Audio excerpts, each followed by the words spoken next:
All right. Well, since we're still, well, actually now that it's almost 10:30, Amber should be here fairly soon anyway. So I think the best way to use the first part of the time is: are there any homework questions? Well, are you looking at me? I think you already answered the question that because I haven't worked on it anymore. Okay. The spectral code, we have to use those boundary points when we square that matrix. Yeah, that's what I went over on Friday. Yeah. Okay. Okay. What does the solution with a zero mean again? Okay. Could you repeat your question? Okay. Where is that picture? Yielding a solution U with a zero mean, as long as we use the, like, what was it, F that satisfies a certain condition in part A, Yeah. that kind of already ensures our solution has a zero mean, right? Yeah, because, well, so the thing is the differentiation matrices have a, they're singular because the derivative of a constant function is 0. So if you multiply a differentiation matrix by the vector of all ones, you would get 0. So it's in the null space. But the thing is, how do you get to mean? You add up all the values. So that's kind of like multiplying by the vector of ones, and then you divide by n. So in a situation like this, where you're solving a system with a singular matrix using backslash, what MATLAB will naturally do is find the minimum norm solution, the minimum norm least square solution, which would have the effect of just cutting out that null space. Yeah. Because what happens is, yeah, from part A, you have infinitely many solutions, they all differ by a constant. By choosing the minimum norm solution, you just say that constant component is 0. Okay. So it should naturally deliver the zero mean solution without you having to do anything. I think you already told me that. Okay. Now, okay, I have a handout right here. So the problem, okay, it doesn't specify f in the beginning, but it does at the end. And both of these f's have a zero mean already. Okay, so both of them for D Yeah. have a zero mean. Okay. Yeah. I guess that was kind of what I was a little confused about. Okay. But, yeah, because if they don't, then... Okay, one and yeah, okay, Yeah. that makes sense. Yeah. So, I'm not sure if I get what you said. So, in part D, you gave us F, right? Yeah. But for other sections, A, B, and C, we have to guess what is F? Well, you're going to code up a method that would work for any f that satisfies the condition in part A. Now, the thing is, when you're doing part B and C, you should use some f to test. Ones. Here's where it gets tricky. But it has to be an f that satisfies the condition. So here, now, for instance, you could just pick either functions in part D and do part D early. That's one thing to do. But another thing you can do is to make f have zero mean. Okay, so I'm giving away the answer for part A, but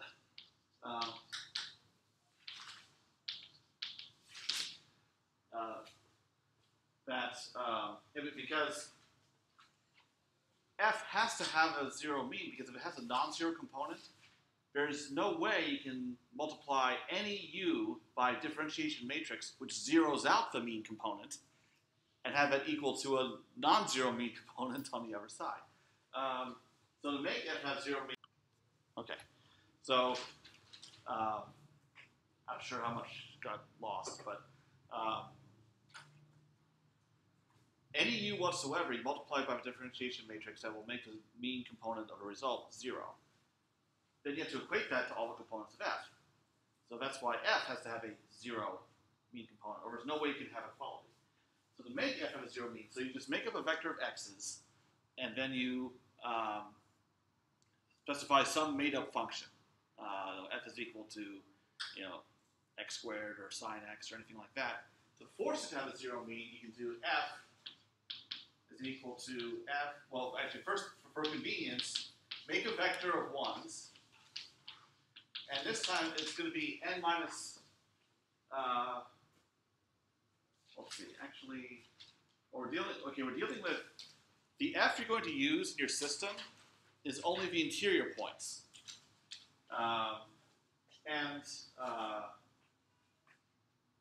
So if f is a vector of your function values only at the interior points, you can subtract off.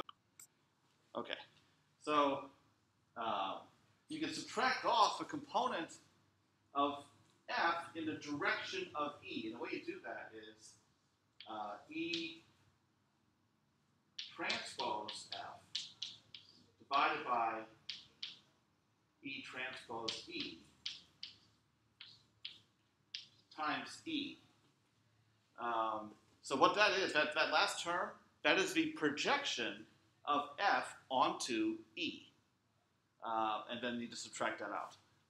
As a result, that would ensure that f transpose E would be 0. So in fact, this right here happens to be equal to the mean of f. So you could just do that instead. Because E is a vector of all ones, so E transpose E is going to be n squared. E transpose f is going to be n times the mean of f. So you have n times average over n squared. Wait, no.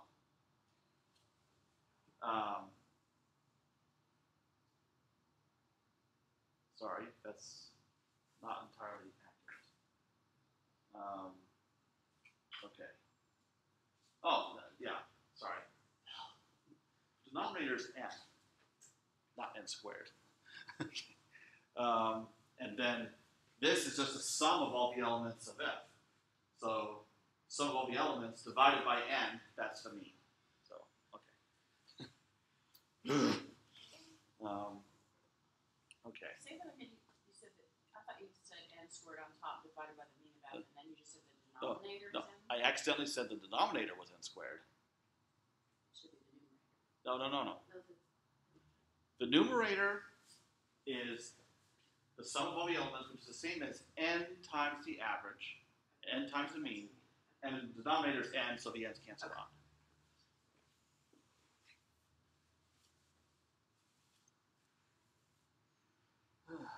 I have another question. Yeah. This one's probably easier to answer. So, going kind of back to 4, when we're looking at that matrix D for the Chebyshev points,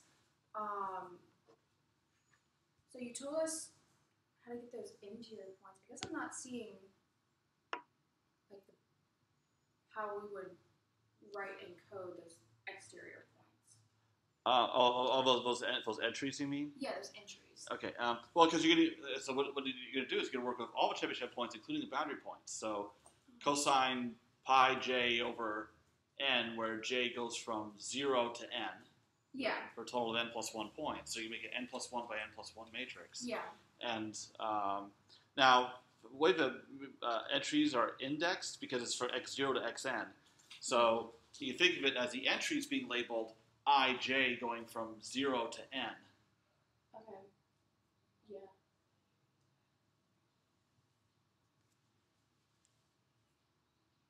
Oh, just kidding. They have right above it. I was just looking at the matrix and being like, how did they get these numbers? And then I see the formula above it.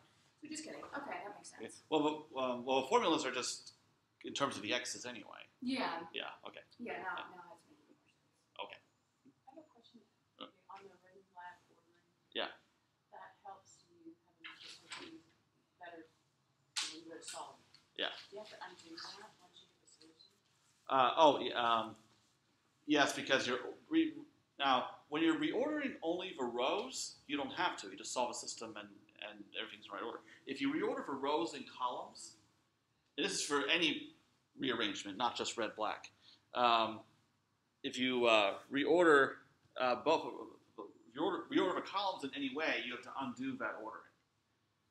Just the column part. Right, and that's the ordering that matters. Like red black, you're reordering the rows and columns in the same way. But what if you're doing some ordering that's like different for rows versus the columns?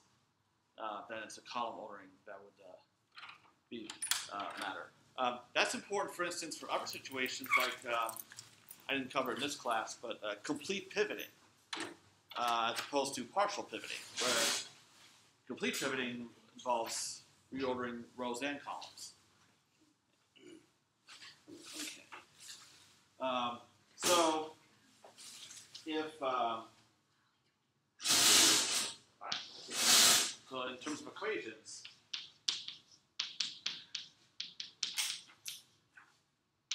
if Ax equals B goes to, well, for instance, you reorder for rows, so that's P1AX is equal to P1B for row swaps. And then if you have some reordering of the columns, so that would be P2 is reordering the columns they like to get red black, but to keep the solution the same, you have to introduce a P2 transpose.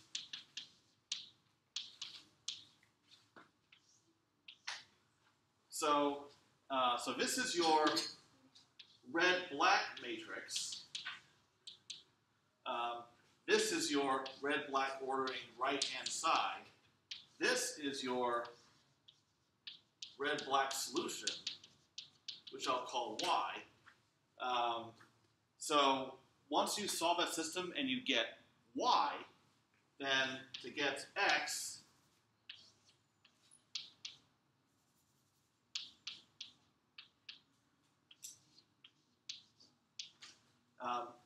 X is equal to P2Y. So this is because a permutation matrix, so P1 and P2 are permutation matrices.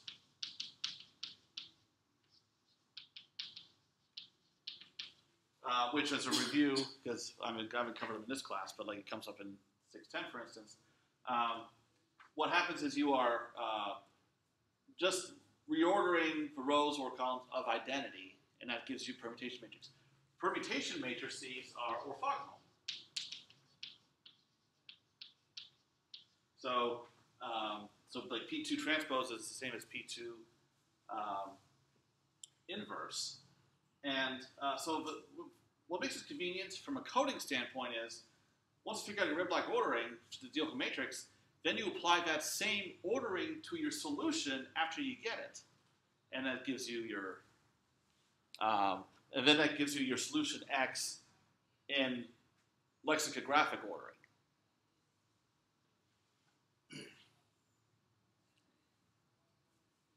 So you said the red-black ordering we're doing is just rows, but we still need to undo. No, red-black ordering reorders rows and columns, but in the same way. So in red-black, P1 equals P2. And so, like, the way you gave us that, how to do the red-black ordering, you had like a square bracket and then another square bracket. Yeah. Did you just swap those to undo it? No, how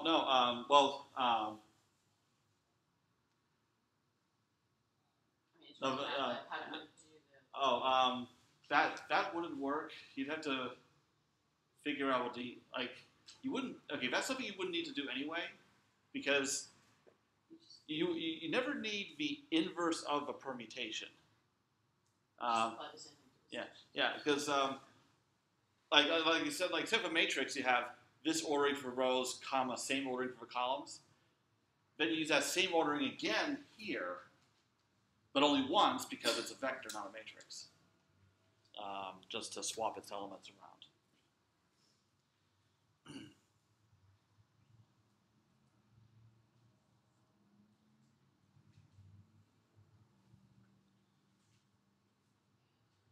Alrighty. Other questions?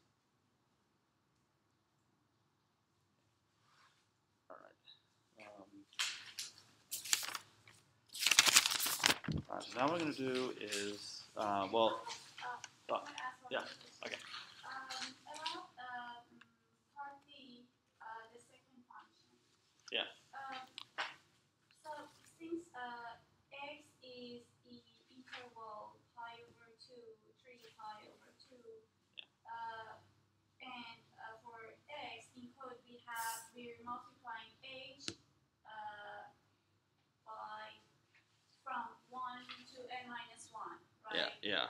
So I'm not sure if it is something that I can just substitute it, like instead of 1, substitute it with pi over 2. Oh, no, because what happens is, okay, so,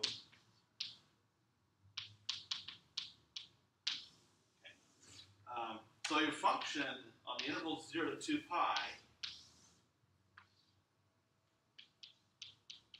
looks like this, where it's 0 for the first quarter of it, because pi over 2 is 1/4 of a way to 2 pi. And then it's, wait, I need to make this to scale better. Then 1 for the middle half of it, and then back down to 0. So the best thing to do is set the, like, if you have, okay, so out of your n points, and we're assuming n is even, actually it should be a multiple of 4 at least, make the first quarter of those points equal to, well, actually, just make a vector of zeros, and then make the middle half of those points equal to 1. So would we use the ins and the fine again to do that? Well, actually, you wouldn't even have to do that, because you could do, like, so f is initially 0, like a vector of zeros, and then if you have n points, you would let indices 1 through n over 4, leave them as 0, so don't do anything to them. So it'd be like n over 4 plus 1 all the way to 3n over 4. So that's like the middle half of it.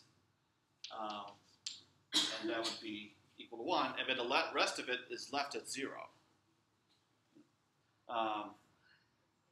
Well, actually, Samaya, it's kind of like our paper, the characteristic function. Oh, right. Yeah, just a different portion of it. So, okay. And since this will make exactly half of the values in the vector equal to 1,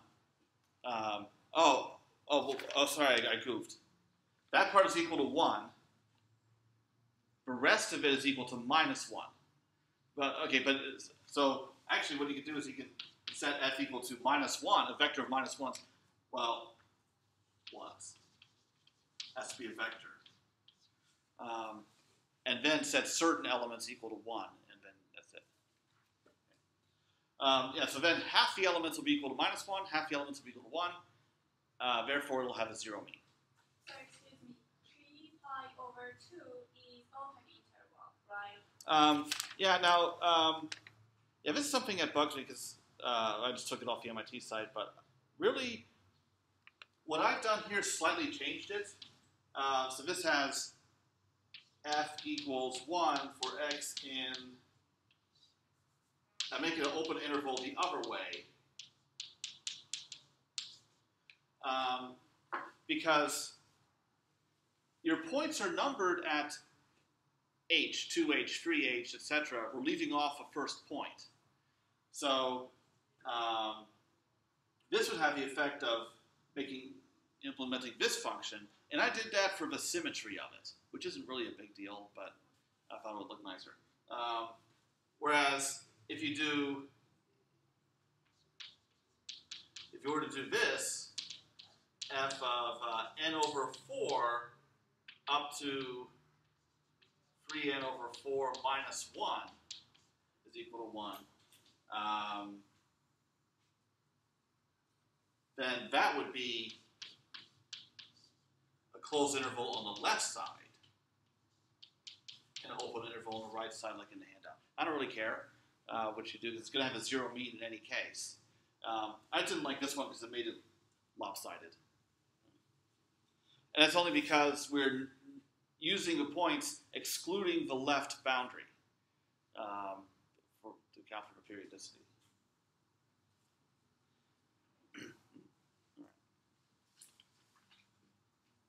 hopefully we didn't complicate things unnecessarily, but I wanted to cover all the angles. Okay.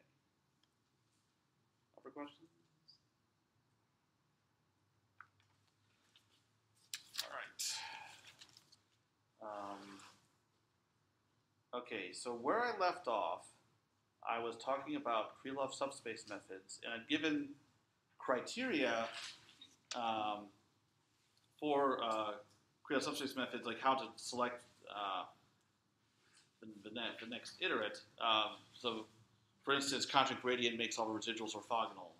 GMRes or MinRes minimize the normal residual, etc., etc. So after giving all those criteria, now I want to focus more on Conjugate Gradients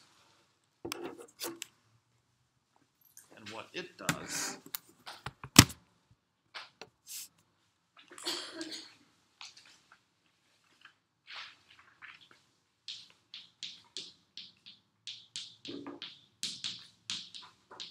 So if you get a system that matrix is symmetric, positive, definite, which often happens with PDEs, like for instance involving Laplacian. Like, well, the Laplacian, with Dirichlet boundary conditions, the matrix is negative definite, so you just make it minus to make it positive definite. Okay, so introduce some notation from last time. A Krylov subspace, think of fancy K, is the span of B, AB, A squared B, up to A to the K minus 1B, for a total of K vectors, so to make it dimension K. So this is a Krylov subspace. And let's see. And residual RK is equal to B minus A xk.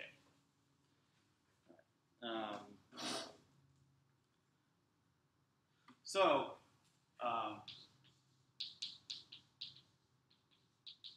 the criteria for the conjugate gradients method is that each residual is orthogonal. So residual after k iterations is orthogonal to the entire Krylov subspace of the same dimension.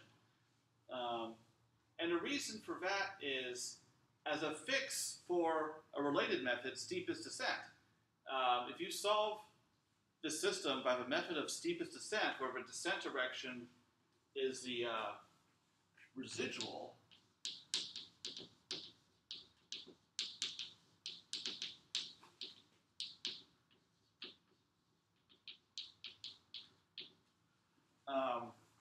what happens is each residual is naturally orthogonal to the previous one, but not the other ones, but the ones before that. So it causes like a zigzagging effect.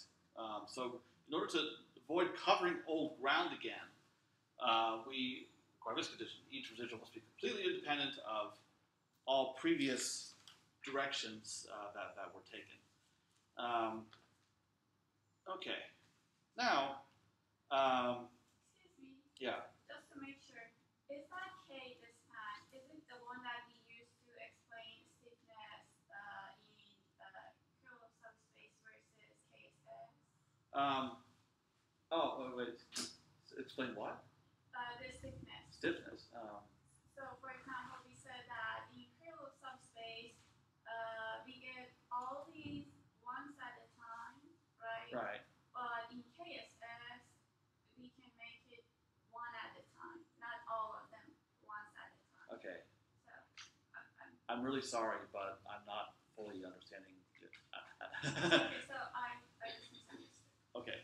I thought that there must be a connection between what you wrote for that stat with stiffness or... Not really this. Well, okay. It's not a direct connection because Krylov subspace methods of any kind, including Krylov subspace spectral methods, use this Krylov subspace. The difference is ordinary Krylov subspace methods come up with a single linear combination of these vectors define like a polynomial of A times B to approximate like B inverse or whatever the function of matrix you're trying to compute. Whereas KSS methods use different linear combinations of these same vectors to approximate each component to get around stiffness. So, was your question based on something I said in class? No. Oh, okay. All right. Yeah, that's so keep that out of this. Because I'm thinking, what did I say in class? Okay. All right. All right. Now, and the thing is, based on what I did last time, where I showed, like, for a general iterative method where you choose residual as a direction to go in, that each iterate xk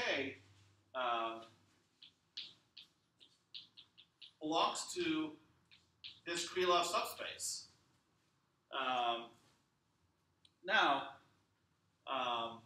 So when that happens, the residual for that iterate, so that's b minus a xk, this belongs to the next Krylov subspace, k, so k plus 1. Because what's happening is, this, by being in this Krylov subspace, it's a linear combination of b, ab, a squared b, etc., all the way up to a to the k minus 1b. But now what happens is, here, well, b is already in that same Krylov subspace, it starts it out. Then all of those vectors that make up xk are multiplied by a.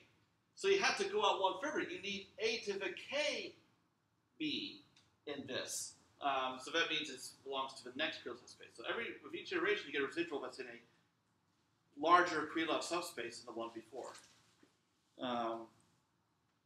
Okay. So if I let the vectors q1, q2, up to qk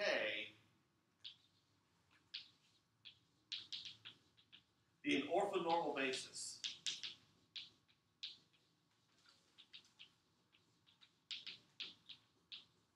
for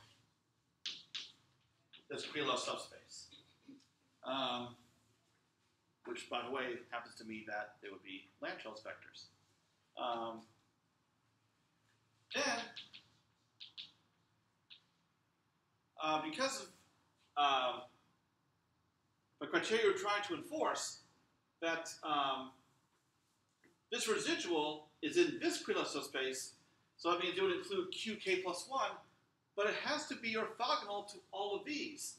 So what that means is rk can only involve qk plus 1. In other words, it has to be a scalar multiple of qk plus 1. So gamma k there is a constant. And that would ensure that rk is orthogonal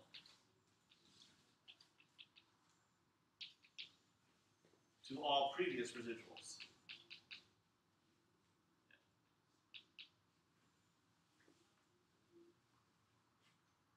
Well, okay, really what I've shown here is that this is inner product of 0 for I less than k, but the net effect of this, by enforcing this in every iteration, it will turn out to be true for all I not equal to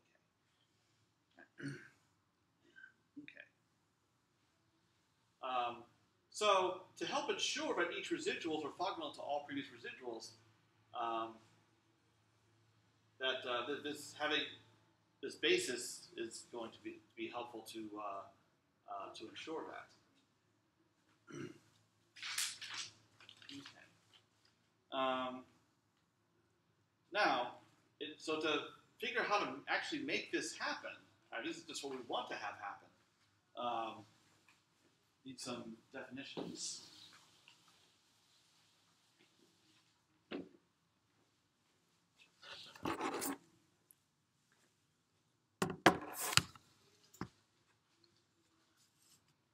Okay, not to curse myself, or at least the computer's been cooperating lately.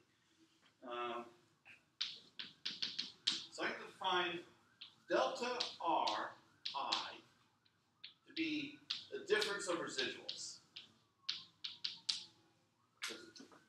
Wait, I need these.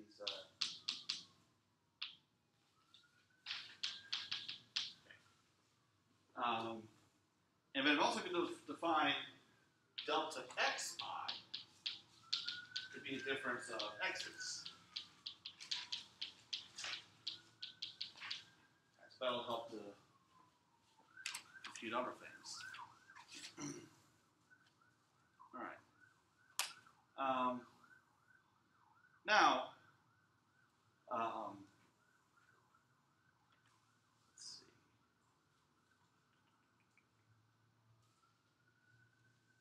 This seems a little strange here.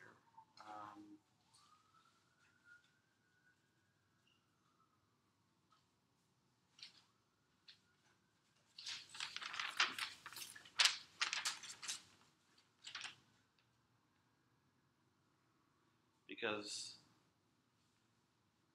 Ri belongs to Ki plus 1. Okay, dang it.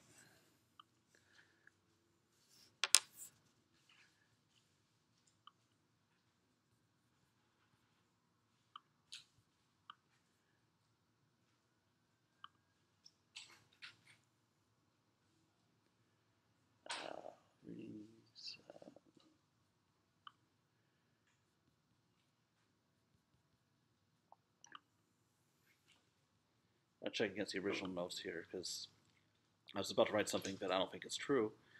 Oh, okay. Yeah, so there's a mistake in the note. Oh, sorry, the notes are correct too. I was just reading symbols wrong. Okay, so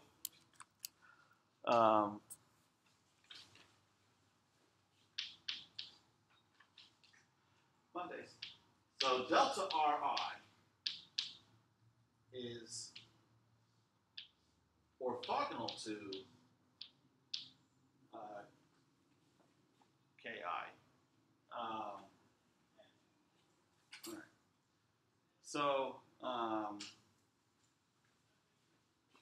then delta xi belongs to Ki. All right.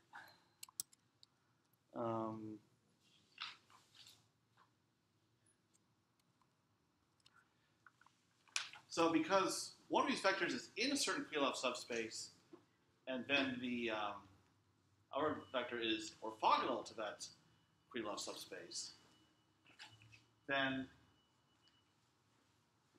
the inner product of these two is 0.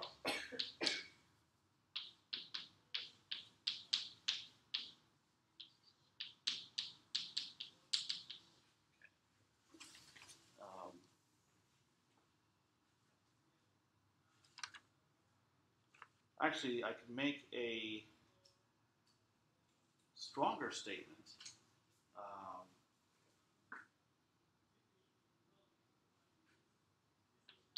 That this is equal to 0 for I less than k. Because, so this belongs to ki. This is orthogonal to kk. But by being orthogonal to kk, it's also orthogonal to ki for all I less than k. Because those lower dimensional Krylov subspaces are contained. So this contains ki for I less than k. So because one vector is in ki, the other is orthogonal to it, then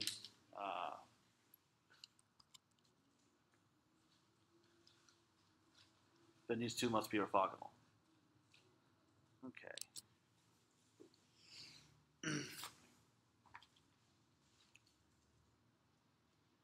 Now, by looking at, by filling in the definition of a residual here, I have delta Rk, which is Rk minus Rk minus 1. But now fill in the definitions of each residual. So it's B minus AXK for RK, and then B minus AXK minus 1. So now if I simplify this, the B's are going to cancel out. And what I end up getting is minus A times xk minus 1. But that's the same as delta xk. So delta rk and delta xk have a simple have a simple relationship.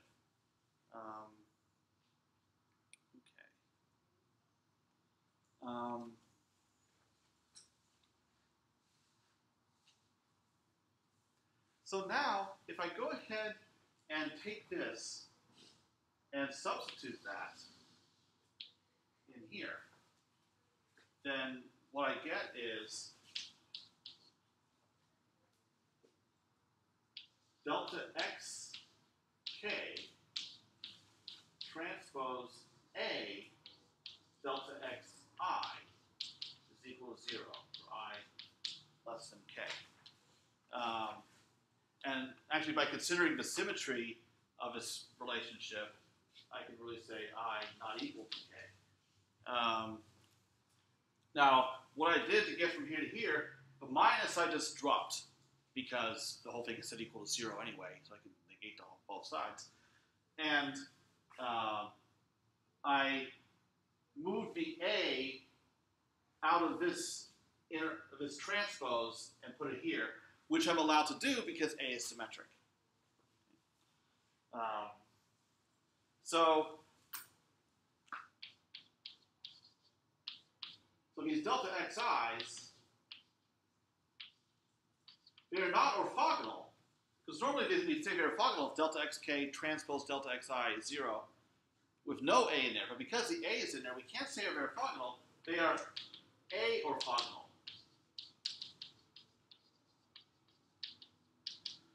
Which is also known as A conjugate, which is where part of how the method of conjugate gradients gets its name. Okay. So the difference between iterates, consecutive iterates, we can think of directions to update. Those are A orthogonal. So they're orthogonal in a certain sense. Because you can use any symmetric positive definite matrix to define an inner product like this. So this is one that happens to provide orthogonality of those directions that we take to get from one iterate to the next. Okay.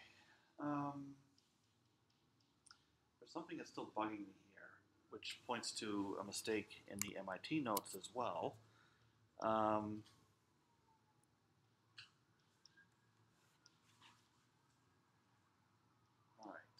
Okay,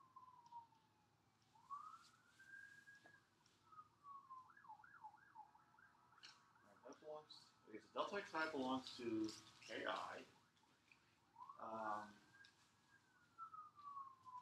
Yep, that's fine. And each residual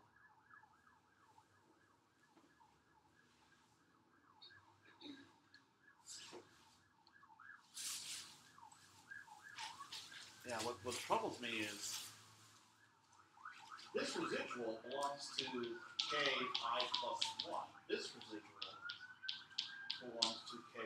Each residual belongs to the next Krylov substrate.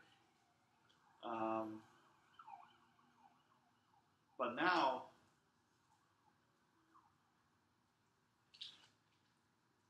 okay. Here's what I can say, so I do need to correct this. So even the MIT notes are wrong a little bit. We can say that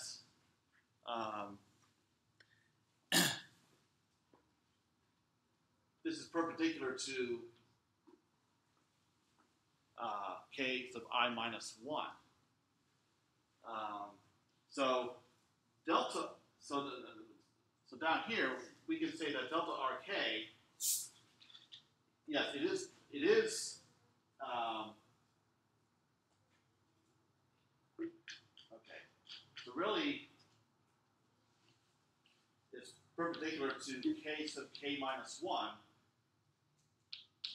which equals or contains ki for all I less than k. So this statement is still correct. All right. So I'll teach me to believe what's in MIT notes. All right. So at least, fortunately, whatever mistake was made up here does not affect anything down here. All of this is still valid. One would hope. I would hate to prove conjugate gradient wrong.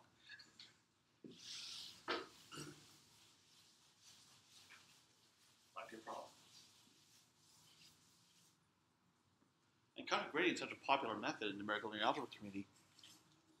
They threw a 50th birthday party for it. So, now it happened to coincide with Gene Golub's 70th birthday, so we just did it all at once. But yeah. Still adorable. What? I said it's still adorable. Yeah. Well, you know, those numerical analysis people looking for any excuse to throw a party.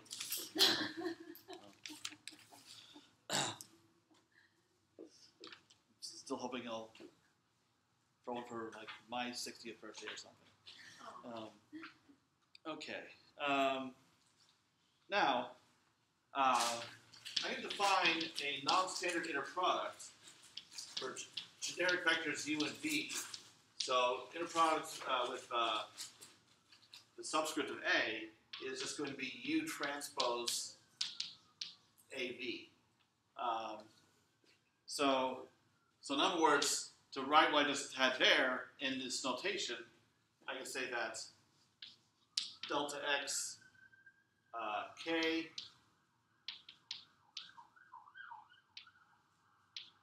delta xi sub a is equal to 0 for I not equal to k.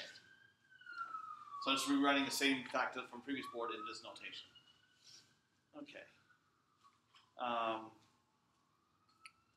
Now, I'm going to let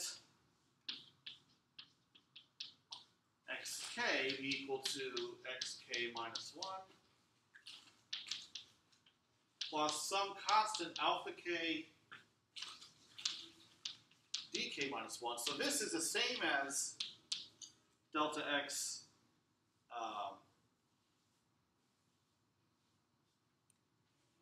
this is the same as delta xk. Subscript you have on the inner product notation, is it I minus 1 and then I? Wait, sorry, where? Upper right, is that the first one is I minus 1 and the second one is just I? K. Just K.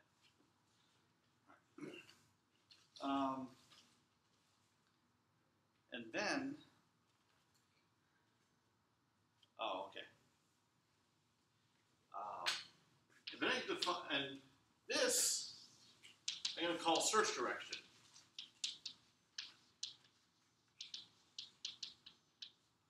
Okay.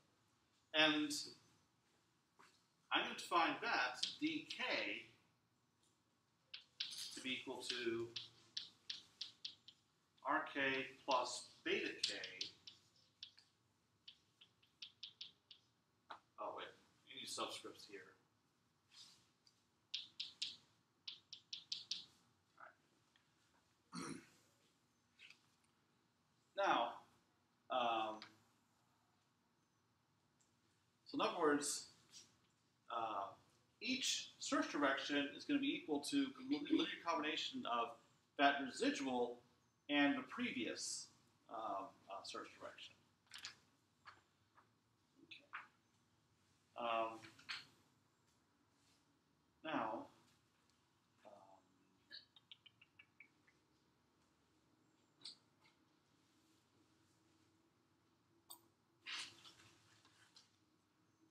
but then I have to determine these constants, the alpha k and the beta k.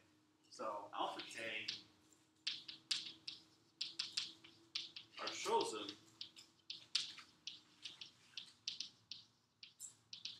to enforce the A orthogonality want dk di inner product with A to be equal to 0. Okay. Now, so in order to do that, for instance, what we can do here is we can multiply both sides of this by,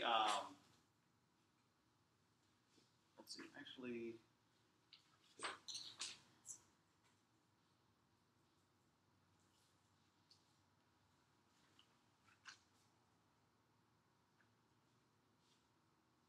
I remember when I did this in 610, I derived this condition a different way. I didn't use this equation.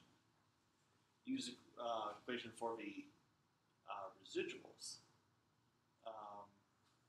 Okay, so here's what I can do is, suppose I take this equation and I multiply both sides of it by A, and then subtract from B. So that will give me RK is equal to RK minus 1.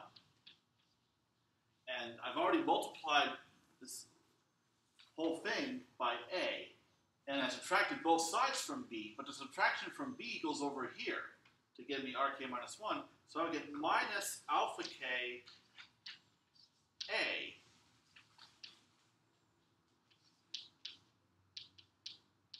dk minus 1. So from this relationship between from one iterative in X, we get this relationship between successive residuals. This is not in the notes. I just remember it from when I covered this in 610.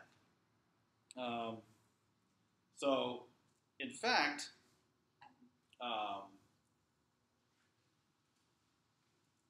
yeah, it's really, I think this would be a more effective way to derive alpha k at least. Because then what I could do is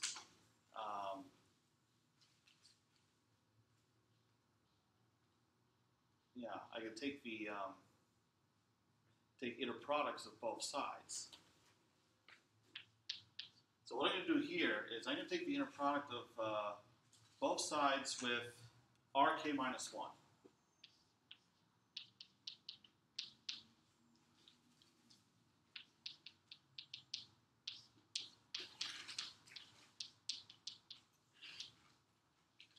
And that must equal inner product of RK minus 1 with itself minus alpha k RK minus 1 transpose A dk minus 1. Okay. Now, all the residuals are orthogonal to each other in the standard inner product. So the left side of this is 0. So that gives me a formula for alpha k. So now this whole thing is equal to 0, and I just rearrange and solve for alpha k. And what I get is RK minus 1 transpose RK minus 1 over RK minus 1 transpose A dk minus 1. But RK minus 1, if I go back to this equation, RK minus 1, if I rearrange this and isolate RK minus 1 is a linear combination of, is equal to dk minus 1 minus a constant times dk minus 2. So I can substitute that in here. But dk minus 2 is A orthogonal to dk minus 1. So that term I can ignore. So, oh, okay. Run out of board space anyway.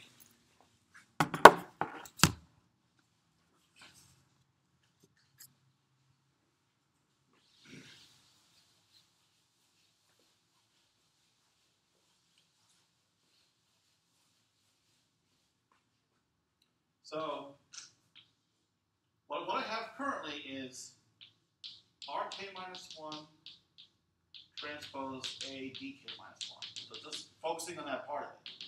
So that is equal to dk minus 1 minus beta k minus 1 dk minus 2 transpose a dk minus 1. So that would be the same as dk minus 1 transpose a dk minus 1, distributing, minus beta k minus 1 dk minus 2 transpose a dk minus 1. But the search directions, the d's, are A orthogonal, therefore this term is 0. So we forget about that. Therefore, alpha k as is rk minus 1 transpose rk minus 1 over dk minus 1 transpose A dk minus 1. And this, we know, is positive because A is symmetric, positive, definite. So we never have to worry about dividing by 0. So at least we have a convenient formula for one of these constants, the alpha k's. What remains is the beta k. And as for beta k, what I could do is I also want to take advantage of the relationships that I have, the orthogonality of the residuals and the A orthogonality of the search corrections. And actually the formula that I have here, the one that's generally used, is not one that follows directly from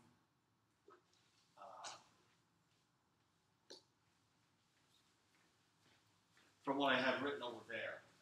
It's something that I derived in 610, but it gets incredibly ugly to use relationships like these again to get to that point. So I won't do it here, but it is in my 610 notes.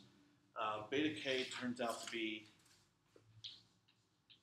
rk transpose rk over rk minus 1 transpose rk minus 1. But it comes from the same conditions, enforcing that the residuals must be orthogonal in the standard inner product, the search directions must be orthogonal in the non-standard inner product with A. Okay.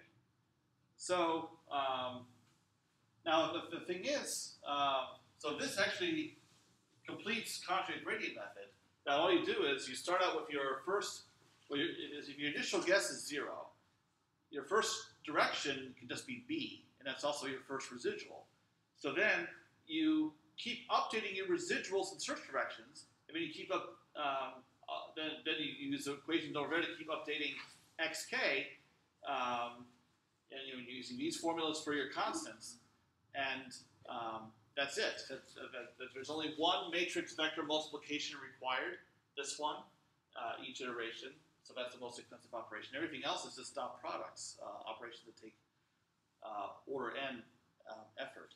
Now, as an aside, conjugate gradient minimizes this function. E of x is equal to 1/2 x transpose ax minus x transpose b. This is actually where steepest descent came from in the first place, because the gradient of phi is equal to ax minus b. So that is minus the residual. So that's why the residual, which is equal to minus the gradient, that is the steepest descent direction. The Hessian of phi is equal to a, which is symmetric, positive, definite. So you find any critical point of this function, and it's a minimum. Now, because of the orthogonality of the residuals, what happens is at some point you use up the whole space. Your residuals do. So that means after n iterations, so CG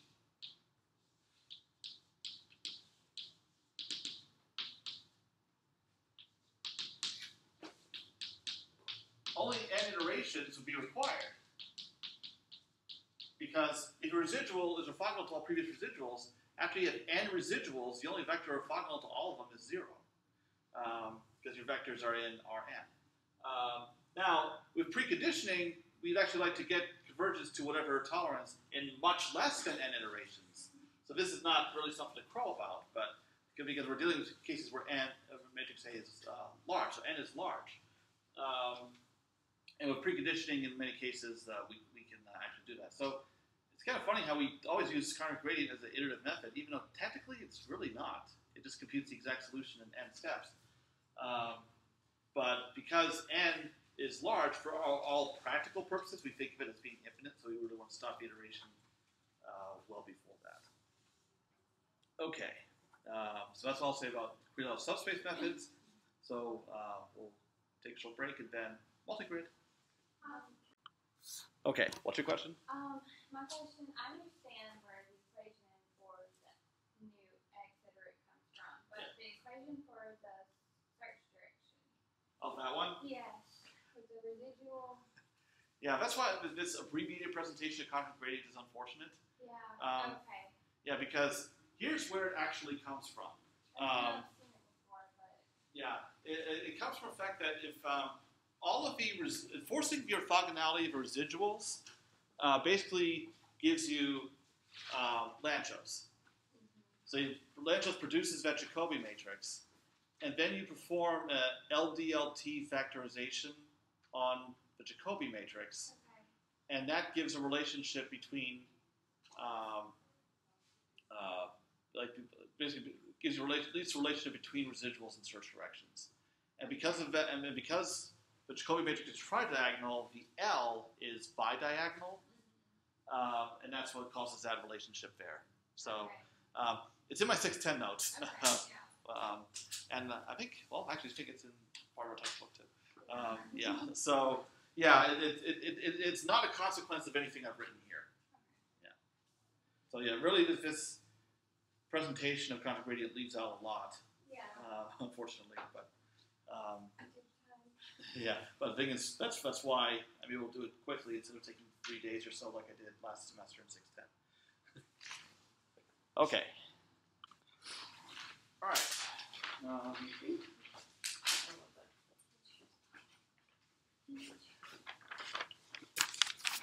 So,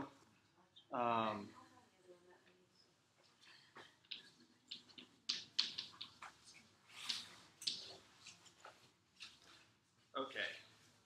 So, suppose we're solving,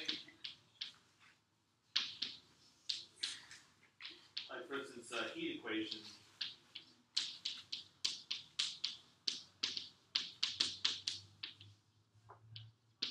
With a source term, f of x. But then what we really care about is the steady state solution.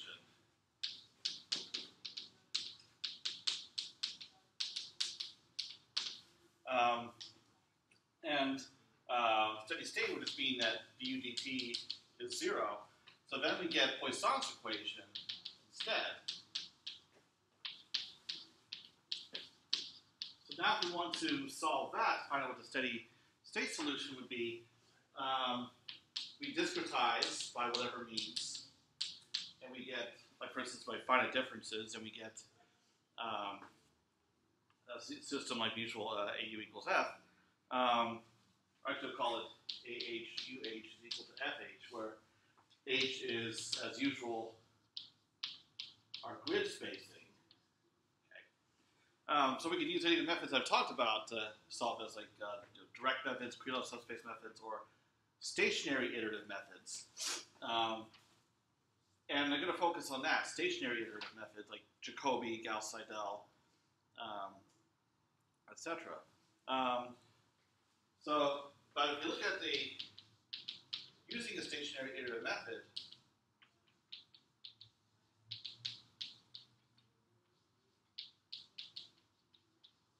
applied,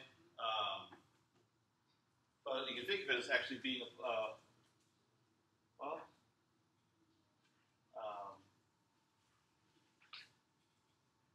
applied to this directly, you can think of it as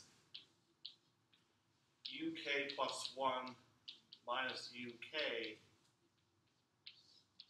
over delta t. So this is our approximation of du dt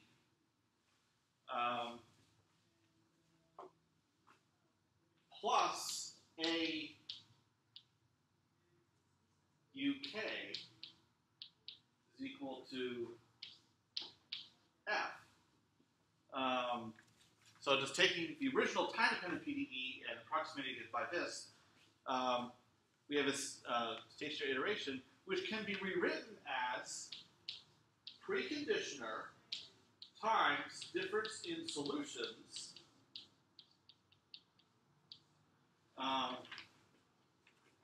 equals residual.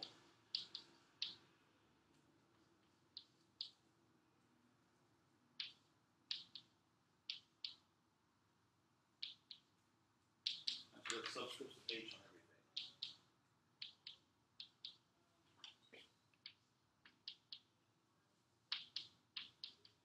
Okay.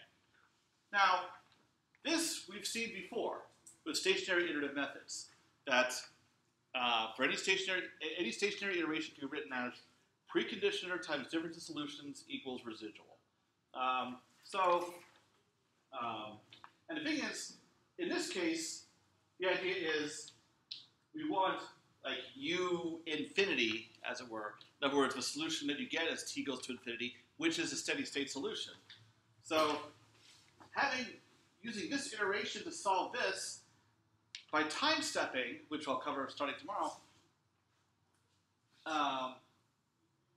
and going all the way to convergence, would happen to deliver the solution of this equation.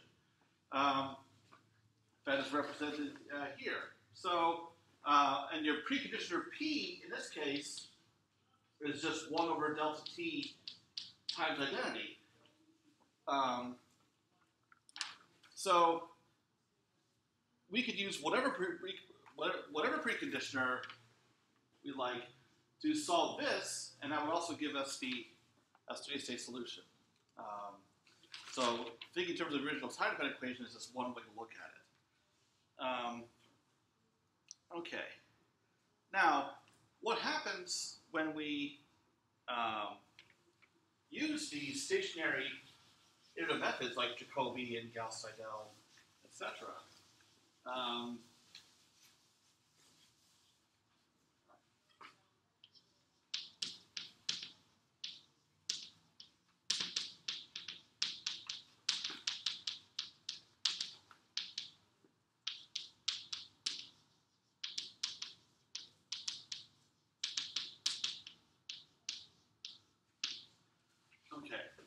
First of all, it tend to be pretty slow, except in certain cases, like if you happen to choose a right relaxation parameter.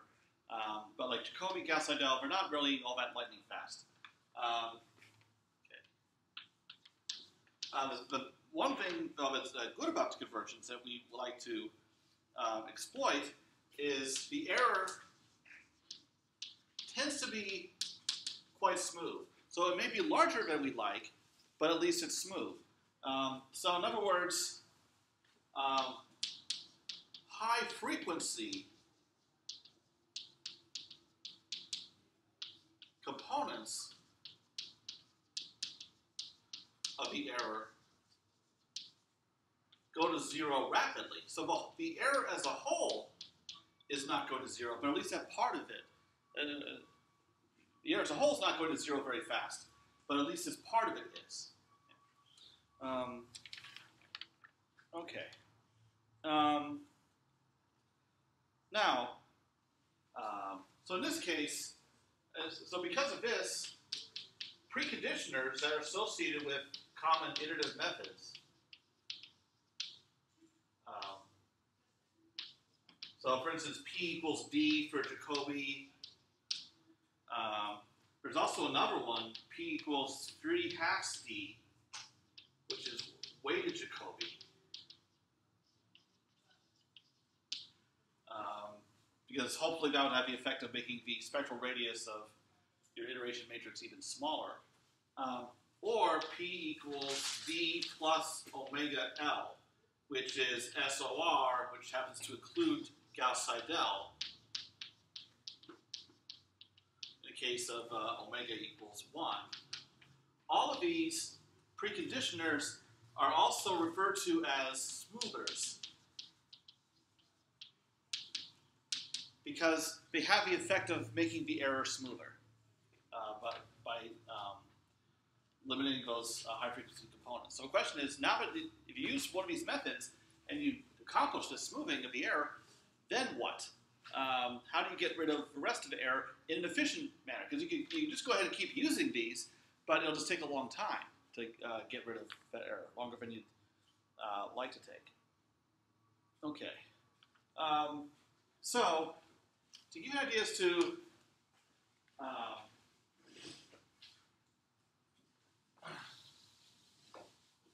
what we can do, and hopefully I can get this picture right.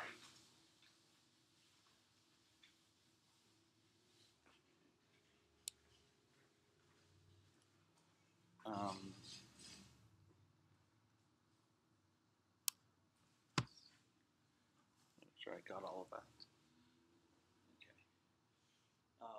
I'm going to draw an example of a function, or it could be like an error vector, to illustrate how we're going to proceed. So,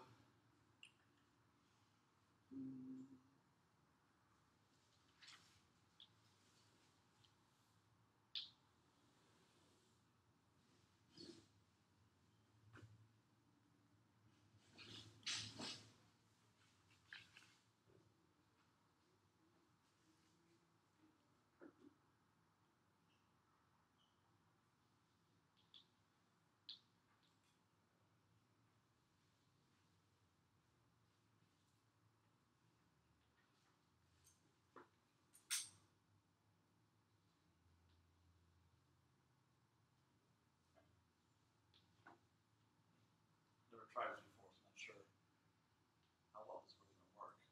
But I want to try to make these points equally spaced as much as I can.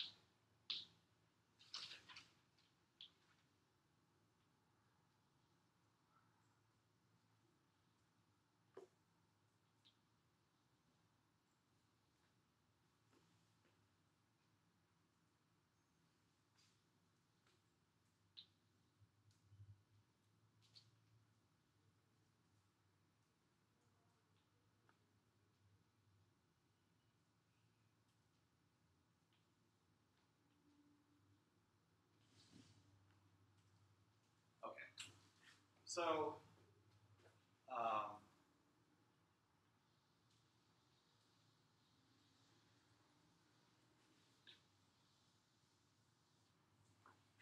I'm not sure it's going to work as well as I'd like, but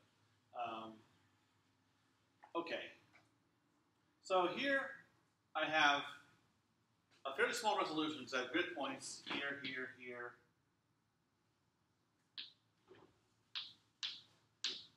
Okay, over to the left I have too many.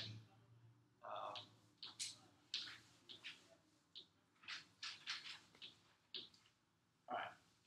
So now what I'm going to do is, so this function with this resolution fairly smooth.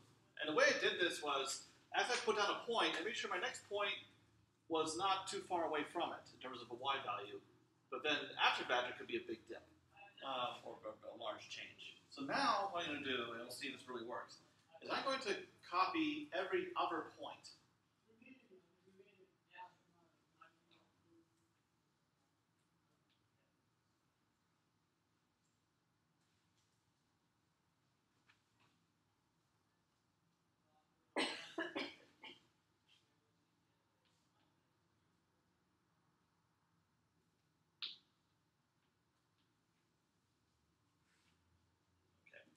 So now, I'm just going to connect the dots here.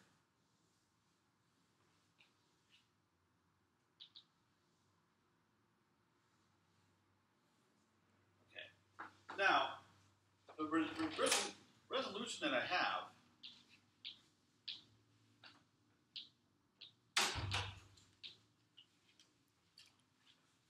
these points are circled, but that's the only grid points that I have left. Here, in this grid, with a fine resolution, I could have had a much more oscillatory function. I could have had something, that went like this, that went through all of these grid points and exhibit oscillation. But the function I drew the first time that I'll now emphasize again, actually I'm going to play connected dots with it also. This one, relative to the resolution that I had available, is fairly smooth. But the same function scaled down to this grid is relatively oscillatory. I can't get much more oscillatory than this on this grid. So it's a matter of perspective that if I'm using a grid of a large number of points and I use a preconditioner and get the error to be smooth on that grid, then if I take that error to a coarser grid with a larger spacing, now that error, from the point of view of that grid, is no longer smooth. So what I can do is use a preconditioner on that grid to try to smooth it again. So this is the essential idea behind multigrid.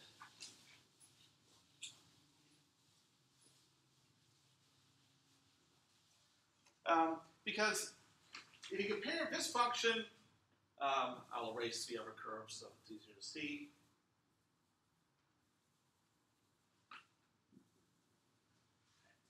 If you compare this one to this one, they're not that different, really. The character of this one is essentially captured in this one. It's just that we have more resolution available here, so this is low frequency on this grid, but it's not so low frequency on this one.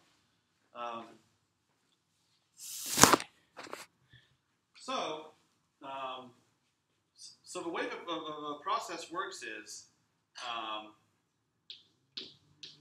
given the system AH UH equals BH that we want to solve, that arises from whatever PDE, for instance. But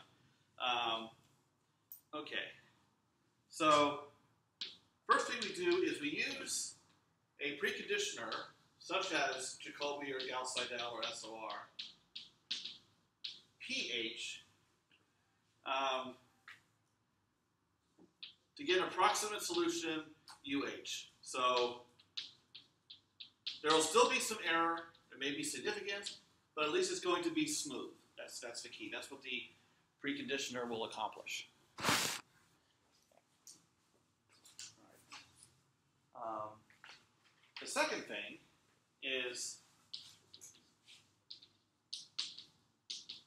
we restrict the matrix AH for preconditioner pH. So for instance, these are defined, these entries, as we've seen like in homework 1, have been defined in terms of a grid spacing. So we just use twice the spacing. And the residual, RH, is equal to BH minus AHUH to a coarser grid that has a spacing 2H. And the way you restrict vectors to a coarse grid is using a restriction operator. So for instance, R2H is equal to capital R that starts on a grid of, takes values on a grid of spacing H and returns values on a grid of spacing 2H.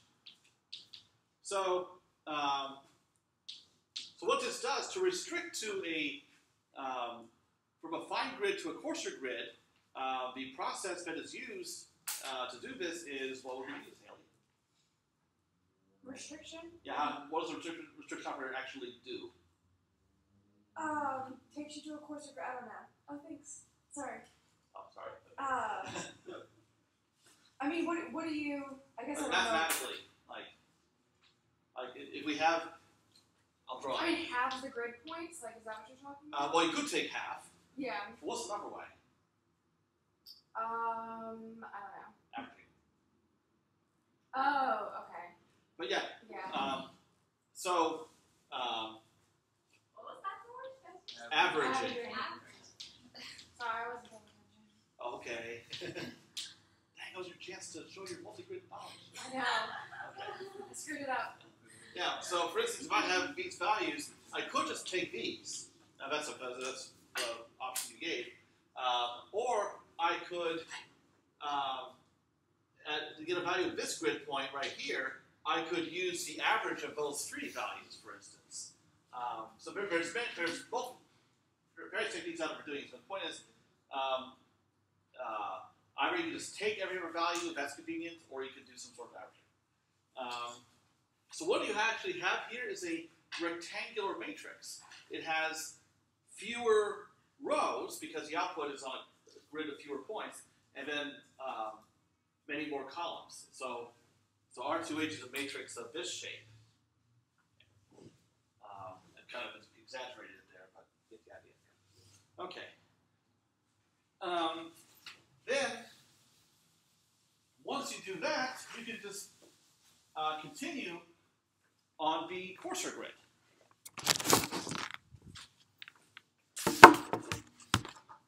Okay.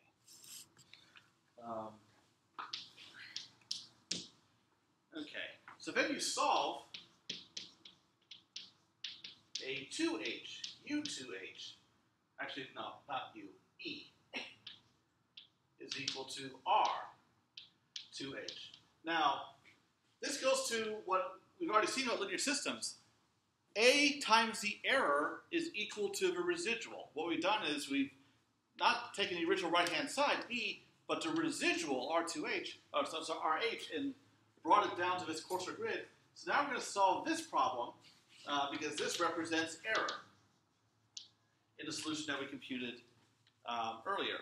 Now, in the process of doing this, we might go down to a coarse grid again. I'm not going to really talk about it here. We're going to figure this kind of black box. But the point is, solve this by whatever means you want.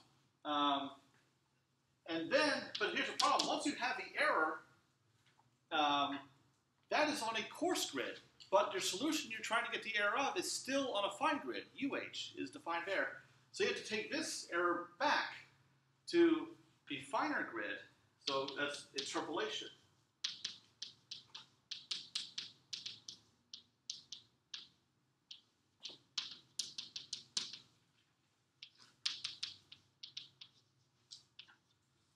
So what you do is use an interpolation operator. You have E2H, and you multiply that by an interpolation operator that starts on a grid of spacing 2H and ends up on a grid of spacing H, and you get EH.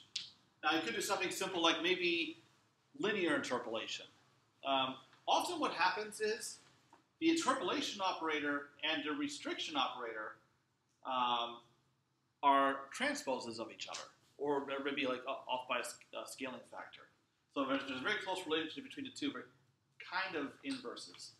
And finally, you can update your solution. UH is equal to UH plus EH.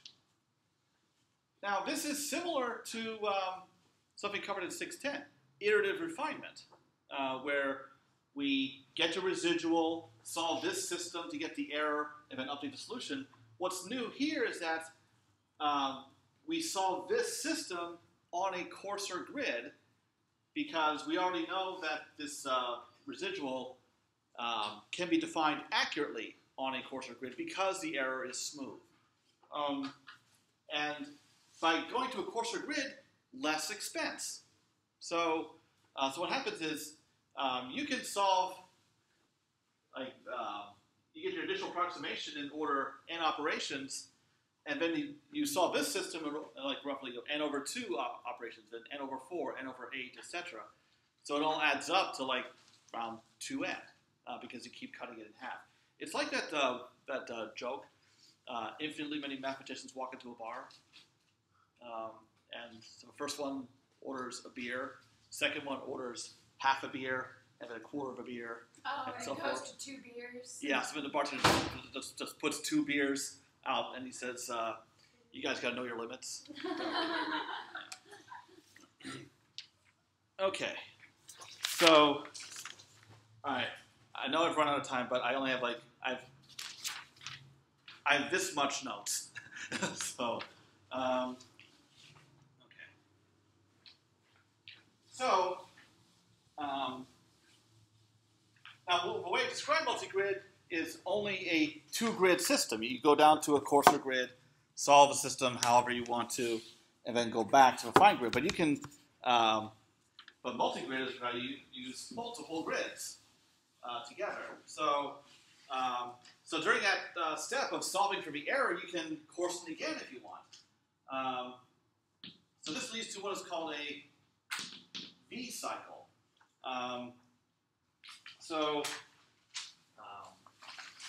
you start on a grid of spacing H to get AH, UH is equal to BH.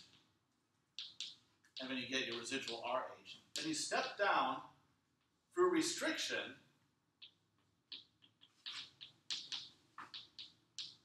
that's a restriction operator, not an interpolation operator. And then you work on a grid of spacing 2H. And then what happens here is, so you keep smoothing and you get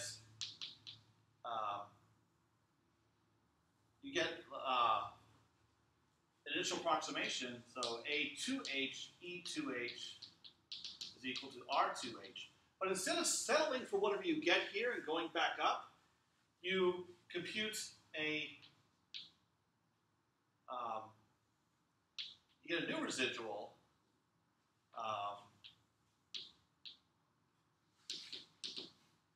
So that'd be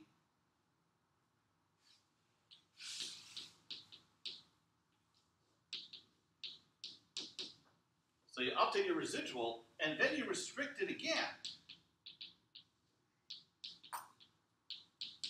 With these restriction operators, the subscript is where you start, the superscript is where you end, like in terms of what grid.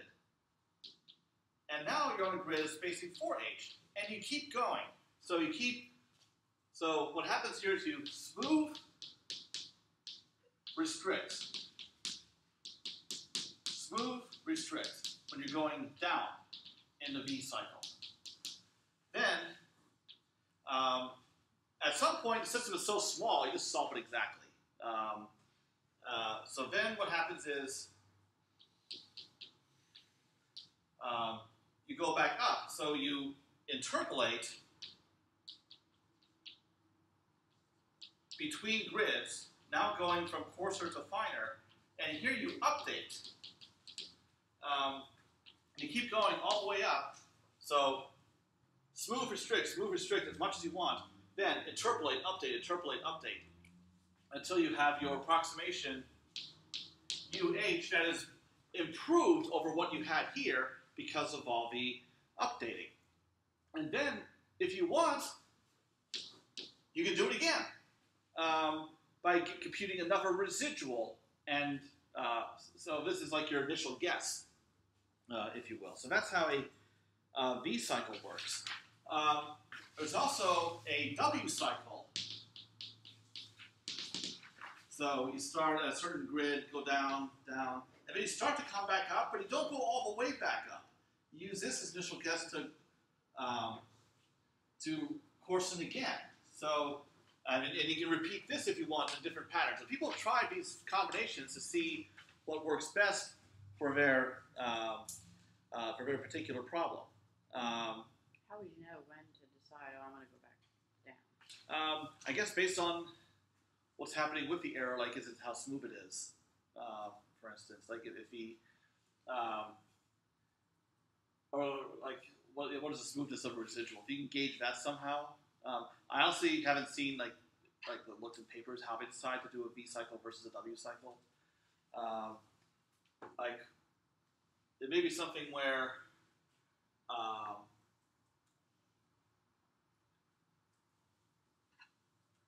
at this point, if they've solved it exactly and start to go back up, as far as the decision of when to coarsen again, for instance, if the maybe if the error is still too large for their taste, Oh, it gets too big on the way back up, so you yeah, then they can try working on it again, and but still getting a time savings of staying on a coarser grid. So there must be considerations like that. And for typical finite difference approximations, everything here takes order n operations. Matrix vector multiplication, from iterative methods. So and then that only gets cheaper on a coarser grid. So the efficiency is one great thing about multigrid methods. Is all of this is order n, no matter how many grids you use. Okay. So, all right, that's all I have about multigrid, and I've gone past time. But that's the basic idea. And well, the third homework features this, where you'll try multigrid method on the typical finite difference problem just to enhance what you already have. So instead of just using backslash, you can implement a stationary iterative method to smooth the error, and then at least with finite difference, it's relatively easy to construct these matrices like with any spacing h you have. So that simplifies the process going from one grid to another. That we know what a h is for any h. Sometimes it's not so obvious if it's not like finite difference, and that's where algebraic. Okay, I got cut off here, which is the computer's way of telling me to end class. Okay, so I'll talk about time-dependent methods starting tomorrow, and that'll be the last bit of material that we have, and then we can deal with homework. I'll say more about the final tomorrow also. Explain more how to handle the averaging there. How to make sure, I'm doing averaging correctly. Well, really, you can take any linear combination of points as long as all the coefficients are positive and add up to 1. Like you could say, yes, like half of this point, for instance. But there are many ways to do that.